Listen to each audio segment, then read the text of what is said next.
Welcome back to Go Sky education channel. तो आज का टॉपिक हम बात करेंगे एमबीबीएस अब्रॉड या आपको ड्रॉप लेना चाहिए, ये टॉपिक है आज का। तो इस पर कुछ पॉइंट्स हैं, उसके ऊपर हम बात करेंगे। सबसे पहला बात करते हैं नीट स्कोर पे। आपका नीट स्कोर कितना होना चाहिए कि आपको ड्रॉप लेना चाहिए या अब्रॉड आपको आना चाहिए। तो इस पर हम बात करते हैं। देखो मेरा राय है, मेरा ओपिनियन जो है आपको मैं शेयर करता हूँ। फर्स्ट आपका अगर 400 मार्क्स आ रहा है, 400 to 450, तो इसमें दो कैटेगरी का स्टूडेंट होता है। फर्स्ट स्टूडेंट कैटेगरी का आपको आएगा जो आपको फिजिक्स में कम से कम वो 100 मार्क्स ला रहा है, केमिस्ट्री में वो 100 स्कोर कर रहा है और बायो में 200 स्कोर कर रहा है। दूसरा जो बंदा है, दूसरा स्टूडेंट है, समझो उसका आपको फिजिक्स में 20 मार्क्स आ रहे हैं, मुश्किल से 20 मार्क्स वो स्कोर कर पा रहा है, केमिस्ट्री में वो 100 कर पा रहा है, बायो उसका अच्छा है 250 तक, मतलब कि स्कोर कर रहा है, मिलाकर वो 400 तक आ रहा है।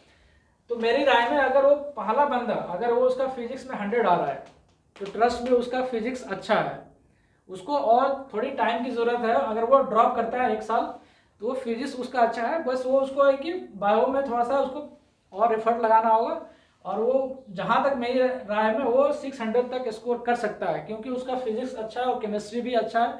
बायो में थोड़ा सा तो मेहनत करना है और स्कोर कर सकता है। तो मेरी राय में ये बच्चा जो है, ये स्टूडेंट है, इसको ड्रॉप लेना चाहिए। दूसरी जो बंदा है, जो मैं खुद इस टाइप का बंदा हूँ, जो मुझे 400 तक मार्क्स आते थे पर मेरा जो फिजिक्स था वो गोल था, मतलब कि मुझे फिजिक्स शुरू से ही कमज़ोर रहा है और बहुत सारे बच्चों का फिजिक्स कमज़ोर रहता है, मतलब फिजिक्स में वो स्कोर कर नहीं पाते हो। तो देखो अगर तुम्हारा फिजिक्स 20 मार्क्स आ रहा है, मतलब कि आपका फिजिक्स बहुत ही वीक है और आप खुद समझो कि आपको खुद आइडिया है। अगर आपका 9-10th में फिजिक्स और मैथ आपका वीक रहा है तो डेफिनेटली 11-12th में भी आपका फिजिक्स वीक रहा है और यहाँ पे आप ट्राई करोगे कि इसको इम्प्रूव करके स्कोर करना, तो ये मुश्किल है, क्योंकि आप 1 साल का ड्रॉप करोगे, 1 साल में आपको सिर्फ फिजिक्स पे आप ज़्यादा ध्यान दोगे ना, फिर आपका जो बायो है वो आपका वीक हो जाएगा। तो इस कंडीशन में है ना कि आपको फिजिक्स अगर आप एक्सक्लूड कर दोगे तो बायो और केमिस्ट्री से आप कितना ट्राई करोगे, आपको मुश्किल से 450 तक स्कोर जा पाएगा। 1 साल आपने ड्रॉप किया, 450 आपका आ जाएगा। 500 बहुत मुश्किल से आपका 500 आ सकता है अगर बायो और सिर्फ केमिस्ट्री से। तो इस मामले में मैं डेफिनेटली रिकमेंड करता हूँ स्टूडेंट को कि आप एब्रॉड आओ। आपको एब्रॉड आपके लिए बेस्ट ऑप्शन है। आप देखो आपने ऑलरेडी 1 साल ड्रॉप किया, आपका यहाँ पे 400 आ रहा है, 450 आ रहा है, फिजिक्स आपका पल्ले नहीं पड़ रहा है, तो आप एब्रॉड आपके लिए बेस्ट है। इस कंडीशन में आप टाइम वेस्ट मत करो, आपको एब्रॉड आना ही चाहिए। अगर आपको पैशनेट आपको है मुझे डॉक्टर ही बनना है तो इस मामले आपको एब्रॉड आना चाहिए। दूसरा बात आता है आपका फाइनेंशियल कंडीशन।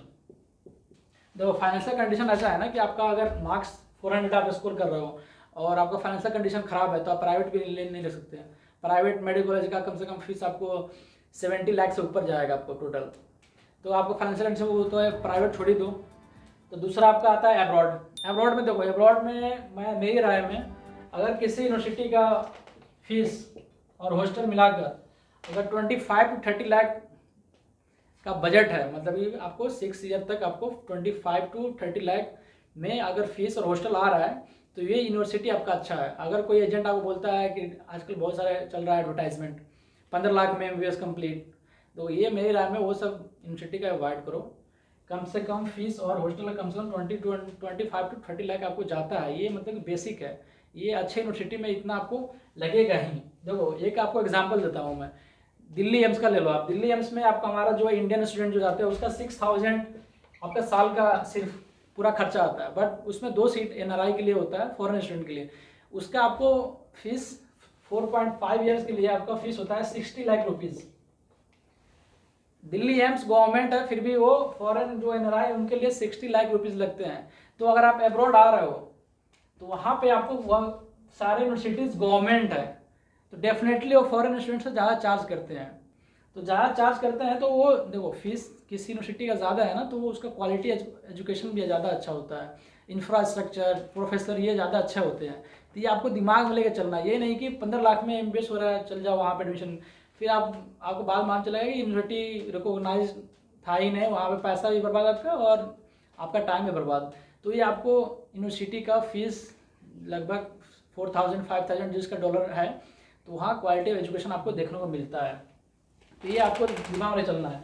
तो बात करते हैं फाइनेंशियल कंडीशन। देखो अगर आपका फाइनेंशियल कंडीशन आप अफोर्ड कर सकते हो 25 to 30 लाख रुपीज़ अच्छे यूनिवर्सिटी के लिए, तो डेफिनेटली आप अब्रॉड आओ।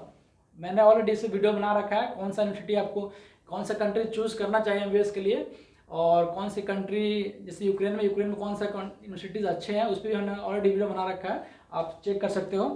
तो अगर फाइनेंशियल कंडीशन की बात करें, अगर आपका फाइनेंशियल कंडीशन आप अफोर्ड नहीं कर सकते 25 to 30 लाख रुपीज़ 6 ईयर तक, तो आप दिमाग में रखो आपके पास 2 डोर है। एज्यूम करो ये 2 डोर है आपका, ये अब्रॉड के लिए एक डोर है, एक आपके लिए यहाँ पे एक ड्रॉप है, और गवर्नमेंट यूनिवर्सिटी आपको लेने के लिए एक दूसरा डोर है। तो ये होता ये है कि देखो हमने बहुत सारे न्यूज़ में देखा होगा कि एक टैक्सी वाले का बेटी नीट में टॉप कर गई या नीट एग्ज़ाम निकाल लिया। वो कैसे निकाला? उसका फाइनेंशियल कंडीशन बहुत वीक था, उसके पास अब्रॉड का तो ऑप्शन था ही नहीं, दूसरा ऑप्शन इसका बचता था बस ड्रॉप करके गवर्नमेंट यूनिवर्सिटी लेने के लिए।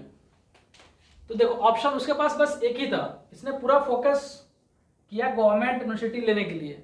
तो अगर फाइनेंशियल कंडीशन आपका वीक है ना, मैं आपको पूरा आपको मैं बोलूँगा मेरा ओपिनियन में, आप 1 साल 2 साल 3 साल भी लग जाए ना, तो आप पूरा कोशिश करो कि गवर्नमेंट यूनिवर्सिटी आपको मिल ही जाए। देखो अब्रॉड का तो आपको फाइनेंशियल कंडीशन वीक है तो आप भूल जाओ इस पर, तो आप ड्रॉप इस मामले में आप ड्रॉप ले सकते हो। एमबीबीएस अब्रॉड आपके लिए सही नहीं है, और बहुत सारे बच्चे आते भी हैं, एडमिशन लेते भी हैं, 4 साल तक उनका पेरेंट्स फीस पे करते हैं पूरा यहाँ रहने का, पर आगे चलकर क्या होता है कि फाइनेंशियल प्रॉब्लम चलते हैं, उन लोग स्टडी यहाँ से छोड़ कर जाना पड़ता है। तो ये सब आपको थोड़ा सा आपको दिमाग में रखना ज़रूरी है। तो तीसरा आता है कि पैशन टू बिकम डॉक्टर। तीसरा मतलब आपका पैशन है डॉक्टर ही बनना है, मुझे कुछ भी वजह मुझे डॉक्टर नहीं बनना है। तो इस मामले में यहाँ मैं ऑलरेडी बात किया हूँ कि ये जो लड़का है जिसका 400 मार्क्स आ रहा है, 400 450 केमिस्ट्री और बायो मिलाकर, और इसको है कि ये स्टूडेंट जो है ये ख़राब नहीं है, इसका ये स्टूडेंट पढ़ने में अच्छा है, बायो केमिस्ट्री और मिलाकर 400 450 आ रहा है, तो बंदा पढ़ने वाला ही है। तो ये जो है अगर ये फ्यूचर देख रहा है ना, अपना फ्यूचर क्या है पीजी, आपको क्या है कि इंडिया जाकर पीजी करना है। तो ये जो लड़का है वो पीजी में क्या होता है कि आपको फिजिक्स तो होता नहीं है, वहाँ पर तो सिर्फ बायो है। तो ये लड़का अगर मेहनती है तो फिर आपको पीजी में भी इसको सीट मिल सकता है इंडिया में, आप इतना ध्यान रखना। तो ये लड़का पढ़ने में वीक नहीं है, आप डेफिनेटली अब्रॉड आओ, पूरा कोशिश करो। मुझे डॉक्टर बनना है तो यहाँ के पढ़ाई भी करो, अब्रॉड में अच्छे से पढ़ाई करो, और पीजी में आपको डेफिनेटली अच्छा स्कोर करके आप सीट भी ले सकते हो। तो ये आपको कुछ पॉइंट था, 3 पॉइंट में डिस्कस किया कि आपको ड्रॉप लेना चाहिए या अब्रॉड आना चाहिए। होप आपको वीडियो में आपको बहुत कुछ सीखने को मिला होगा, और भी कुछ आपको पॉइंट्स है जो हमको इसमें इंक्लूड करना चाहिए तो मुझे कमेंट में बताओ, मैं उस पर मैं डिस्कस करूँगा, उससे दूसरा वीडियो ही बनाऊँगा, आपको मैं गाइड करता रहूँगा। तो ये वीडियो था ड्रॉप या एमबीबीएस अब्रॉड, होप आपको कुछ समझ में आया होगा इससे। फिर मिलते हैं आपको नेक्स्ट वीडियो में, टेक केयर एंड बाय।